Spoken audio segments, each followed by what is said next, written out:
Channel पर जो भी वक्ता ने कहा वो उसकी अपनी राय है, जिसकी पुष्टि नेशन न्यूज इंडिया नहीं करता। धन्यवाद।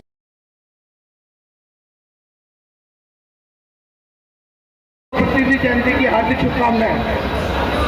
तो साथियों, जैसा कि आपको पता है, कई वर्षों से इस हॉल के अंदर बाबा साहब की जयंती मनाई जा रही है और उसके लिए अगर मैं और मेरा संगठन किसी को पूरा दायित्व देता है और प्रोत्साहन देता है तो महेश कुमार जी जो कि डिवीजन प्रेसिडेंट है और आशीष जी जो कि हमारी दिल्ली स्टेशन शाखा के सेक्रेटरी साहब है, एक बार मैं उनके लिए नारे का जवाब नार से लेना चाहूँगा। ऑल इंडिया रेलवे एसोसिएशन जिंदाबाद, ऑल इंडिया रेलवे एसोसिएशन जिंदाबाद। भाई पीछे वाले साथी नाराज है क्या से? ऑल इंडिया रेलवे एसोसिएशन जिंदाबाद, ऑल इंडिया रेलवे एसोसिएशन जिंदाबाद। और साथियों, इसी कड़ी में एक बार बाबा साहब के लिए नारा देना चाहूँगा। बाबा साहब भीमराव अम्बेडकर अमर रहे, बाबा साहब भीमराव अम्बेडकर अमर रहे। साथियों, अमर रहे, अमर कैसे रहेंगे उसी विषय में थोड़ी बात करना चाह रहा था मैं। मुझसे पूर्व वक्ताओं ने भी अपनी बात रखी। बाबा साहब अमर जब हम होंगे जब उनके दिए हुए हम इन तीनों सूत्रों पर चलने का काम करेंगे। शिक्षित बनो, संगठित रहो, संघर्ष करो। और मैं उसी सूत्र को सिर्फ एक ही चीज़ में देना चाहूँगा कि आप शिक्षित बनो, अपने बच्चे को पढ़ाओ, अपने समाज को पढ़ाओ। बेशक एक टाइम खाना मत खाओ लेकिन समाज को पढ़ाओ जरूर, क्योंकि जिसके अंदर पढ़ने के बाद समझ आती है उसमें संघर्ष करने की ताकत भी मिलेगी, साथ ही वो अपने पूरे समाज के लिए लड़ाई लड़ने का काम करेगा, संगठित होने का भी काम करेगा। तो साथियों, जैसा अभी पूर्व वक्ता मेरी छोटी बहन ने अभी कुछ बात बताई थी महिलाओं के लिए, तो बड़ा अच्छा लगा। हमारी बेटियां भी अब आज आगे आ रही हैं, क्योंकि बाबा साहब ने इस दलित समाज की महिलाओं के लिए नहीं, इस पूरे भारतवर्ष की महिलाओं के लिए वो काम करा है जो कोई नहीं कर पाया। पूरी जो कि पार्टी जीतने के बाद आई वो भी नहीं कर पाई। उनको उनके हक दिलाने का काम करा, शिक्षा के अंदर समानता का अधिकार दिलाने का काम करा, साथ ही जो कि जॉब के अंदर महिला उनको मैटरनिटी लीव दिलाने का काम करा।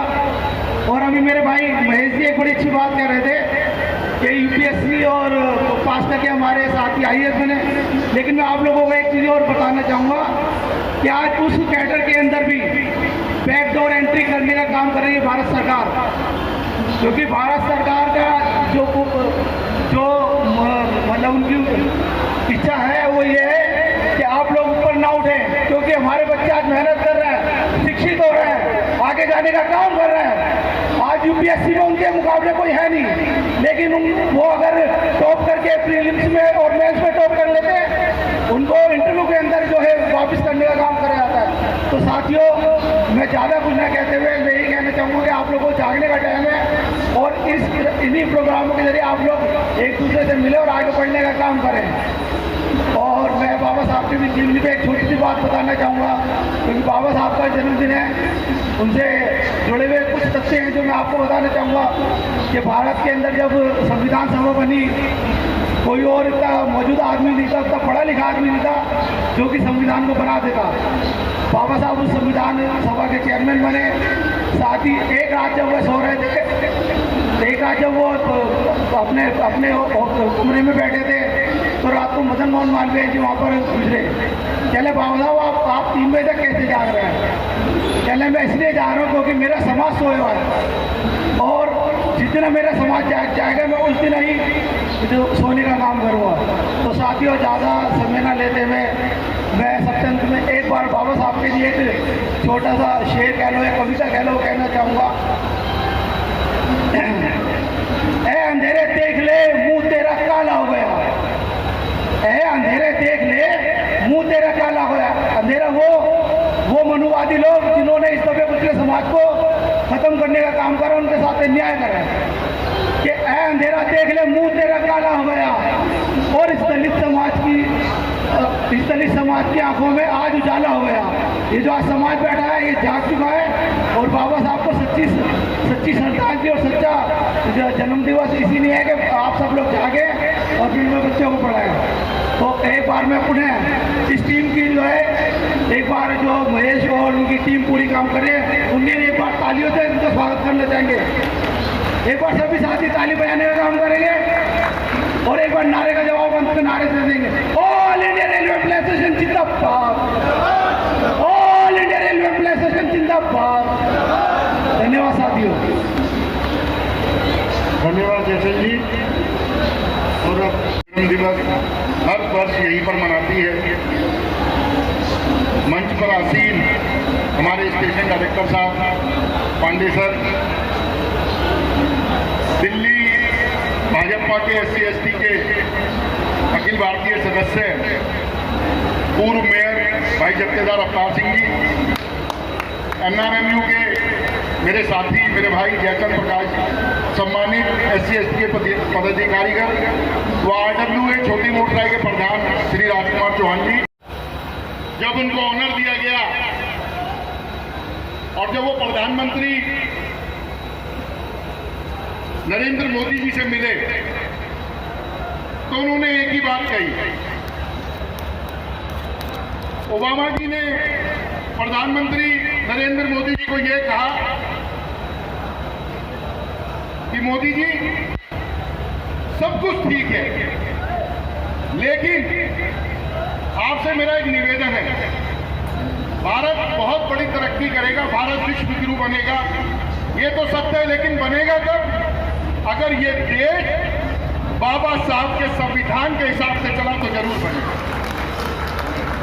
और शायद आप लोगों को अखबारों के माध्यम से, टीवी के माध्यम से बात भी पता चली हो, उन्होंने आर्टिकल 125 का जिक्र किया था, जिसका अखबारों में बहुत उछाला गया था कि बराक ओबामा जी आए, विपक्ष ने बहुत उग्रता से उस मुद्दे को उठाया था। 125 आर्टिकल क्या है? उन्होंने कहा था कि भारत तरक्की करेगा, लेकिन कब करेगा? जब इसका शोषित समाज, इसके हिंदू, मुस्लिम, सिख, ईसाई सब एक होकर सबको एक नजर से देखा जाएगा, जैसा कि भाभा ने संविधान में लिखा है, तो ये तरक्की करेगा। मैं डायरेक्टर साहब से बहुत बड़ी बात ही परिचित हूँ। ऐसे कार्यक्रमों में वो अपना पूर्ण सहयोग करते हैं। मैं जत्थेदार जी के लिए आपको एक बात बताना चाहता हूँ, शायद आप लोगों को इनके बारे में नहीं मालूम होगा। आप जब उत्तरी दिल्ली नगर निगम के मेयर थे, और शायद आपको पता नहीं है, शोषित समाज से ही बिलोंग करते हैं, SC/ST से ही आते हैं। ये आदरणीय प्रधानमंत्री नरेंद्र मोदी जी के पास जाकर उनके PMO में जाकर बैठ गए थे, और इन्होंने जब तक वहां से नहीं उठे थे, जब तक उन्होंने सिविक सेंटर, दिल्ली का सिविक सेंटर, उत्तरी दिल्ली नगर निगम नहीं, पूरी दिल्ली का सिविक सेंटर, जो कि दिल्ली की सबसे बड़ी बिल्डिंग है, उसमें बाबा जी की प्रतिमा जब तक नहीं लगेगी, जब तक अवतार सिंह की वजह से लगी। और एक बात और बता देता हूं, बाबा साहब ने जो अपना अंतिम समय जिंदल साहब की कोठी में, नवीन जिंदल जी की कोठी में जो बिताया, आज आपको पता है कि वो स्मारक बना दिया गया। उसके लिए भी जत्थेदार अवतार सिंह जी ने धीरज गुप्ता जी को लेकर नवीन जिंदल जी के घर पे उनकी माता जी से मिलकर वो जगह भी बाबा जी से ली, बाबा जी के लिए ली, और आज वो स्मारक वहां पर बाबा साहब का बना। देखिए, आप मेयर बने, क्योंकि मेयर आप कैसे बने? आप मेयर बने संविधान की वजह से। आप जिस समाज से बिलोंग करते हैं, दिल्ली का पहला मेयर, दूसरा मेयर या तीसरा मेयर, उसकी सीट रिजर्व होती है। एक रिजर्व आदमी को ही आप मेयर बनाएंगे। पहला जनरल, दूसरा महिला, और तीसरा और चौथा टर्नओवर है बाबा के संविधान के अनुसार, वो SC/ST समाज से या OBC से आता है, इसलिए आप मेयर बने। और मुझे खुशी है कि अगर आपको मेयर बनाया तो आपने भी अपने शोषित समाज की पूरी सहायता करी, उनकी लड़कियों की शादी में मदद करी। आज आपके समाज के लोग क्यून मैरी स्कूल के अंदर, सेंट जेवियर स्कूल के अंदर, जो कि एक बहुत अच्छे स्कूलों में गिनती है, क्योंकि भाई साहब का सिविल लाइन एरिया था। सिविल लाइन में दो कैटेगरी आती हैं, या तो बहुत हाई फाई है या रेलवे कॉलोनिया या मजनू का टीला, शोषित समाज वहाँ रहा करता है। आज आपको जानकर खुशी होगी कि जत्थेदार अवतार सिंह जी अखिल भारतीय SC/ST के सदस्य भी हैं भारतीय जनता पार्टी में। आप उत्तराखंड के प्रभारी हैं SC रिजर्व सीटों के, आप पंजाब के भी प्रभारी हैं SC रिजर्व सीटों। इन्होंने उनको वहां पर स्कूलों में एडमिशन दिलाई। बाबा साहब की सबसे बड़ी इच्छा क्या थी? बाबा साहब की किसी वर्ग के लिए नहीं थी। बाबा साहब उस हर कमजोर व्यक्ति को आगे बढ़ाना चाहते थे, चाहे वो किसी भी जाति और धर्म से जुड़ा हो। बाबा साहब के अनुयायी खाली शोषित समाज ही नहीं है, ब्राह्मण समाज भी बाबा साहब को बहुत पूछता है, जो पढ़े लिखे लोग जो जानते हैं। आज आप अधिकारियों से लड़ते हैं, किस प्रकार लड़ सकते हैं? क्योंकि देश का संविधान जिंदा है और देश का जब तक ये देश रहेगा, ये दुनिया रहेगी, ये भारत रहेगा, बाबा साहब का नाम अमर रहेगा, अमर।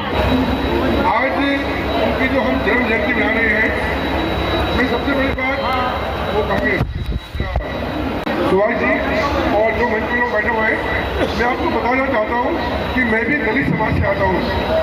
50 साल तक मुझे SC/ST समाज के अंदर जो हमारा प्रकोष्ठ है उसको हमने लिया।